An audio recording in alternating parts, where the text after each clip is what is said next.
Let me get this right. You take a ride to space, and because we critique it, we are too broke, too basic, or too bitter to actually critique it. That's not how any of this works, beloved.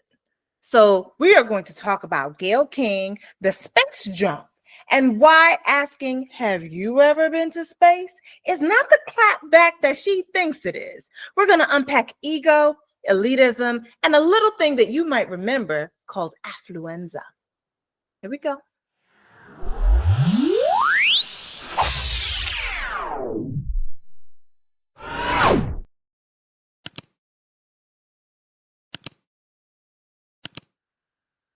So first, I want to start with a recap of what happened. So for those of you who don't know, six women, generally, I think in the entertainment industry, I don't know all the people, they went ahead and took up space. That's what they call themselves, take up space 6. And they did a flight reminiscent of one of the flights that was previously taken by an actual astronaut. The problem is not that they went.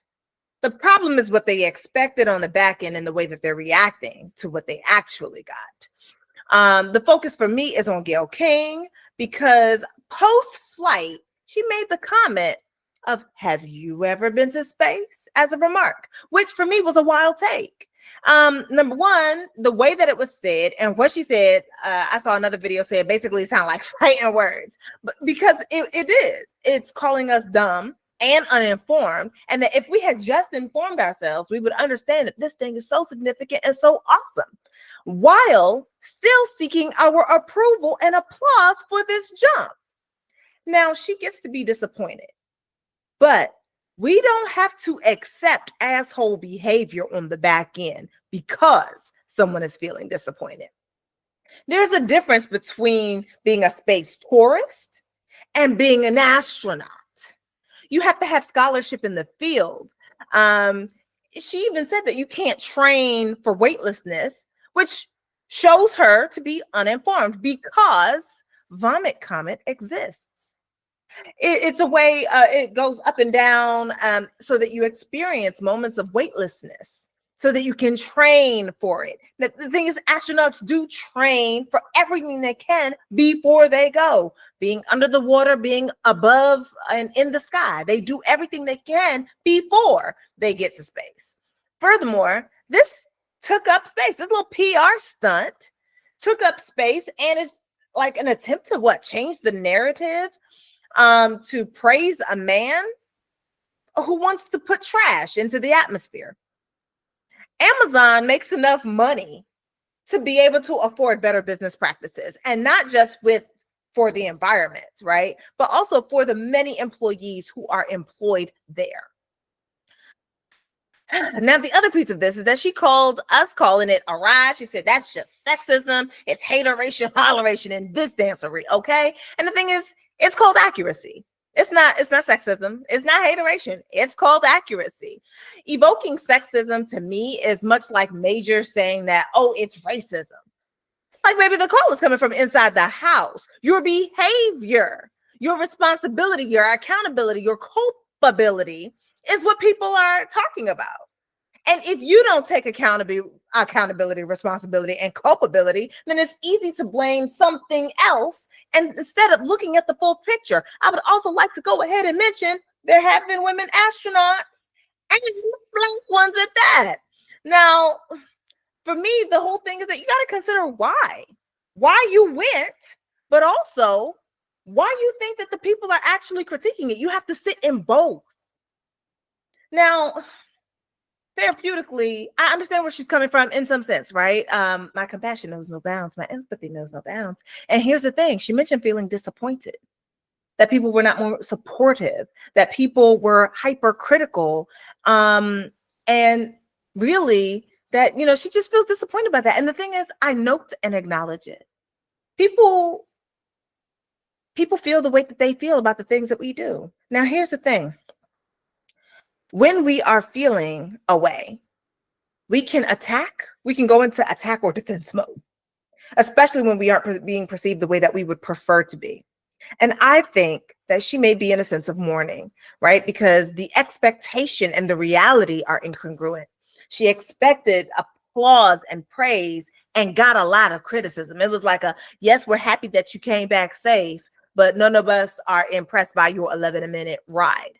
Now, the other thing is this, and I don't know her, so I can't say for sure, but she could also be feeling a sense of shame, right? Given the criticism that has come her way. When shame comes up for us, the main thing we want to do is hide. We want to hide it away because we do not want to be seen as broken people who are unworthy of time, attention, affection, love, right? However, when the thing that you did is widely publicized where everybody can see it and there is no hiding, what can happen instead is that you have no choice but to face the music, and you're still trying to protect your ego, which can lead folk into attack mode, including saying dumb shit like, have you ever been to space?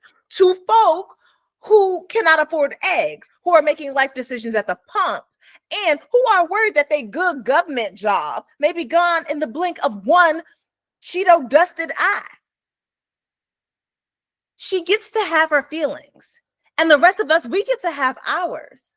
But again, as holery, we will not be accepting.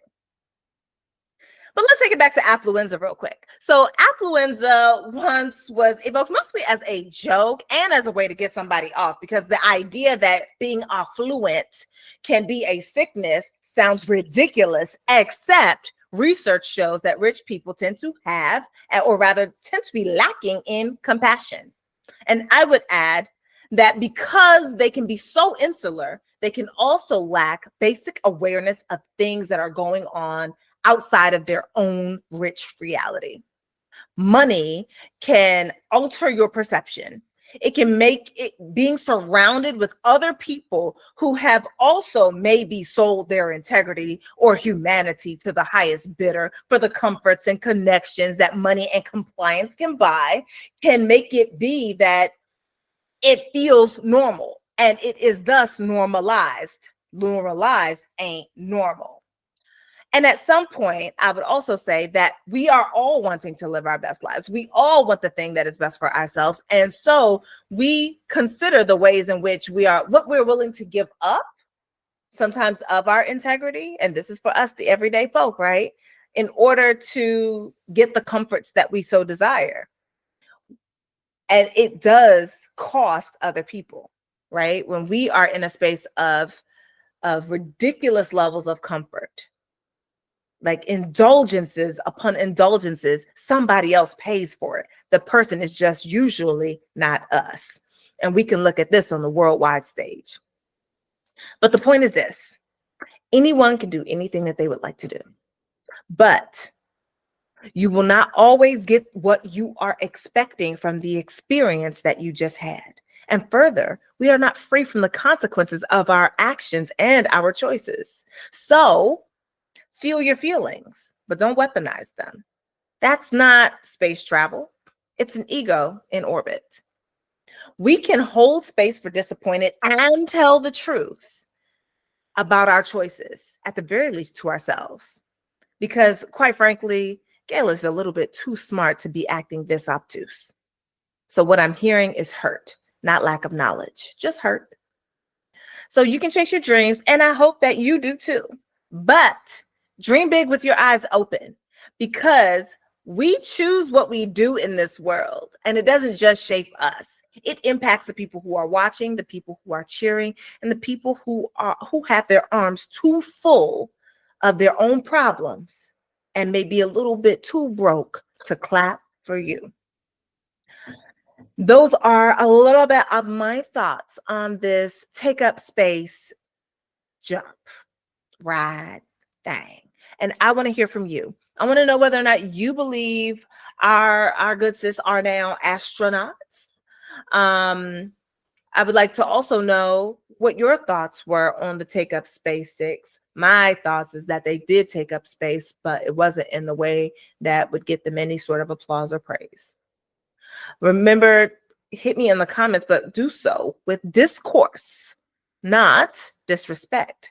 I'm more than happy for people to disagree. I'm not going to be happy if you want to be disrespectful. All right. Looking forward to reading your comments. Bye.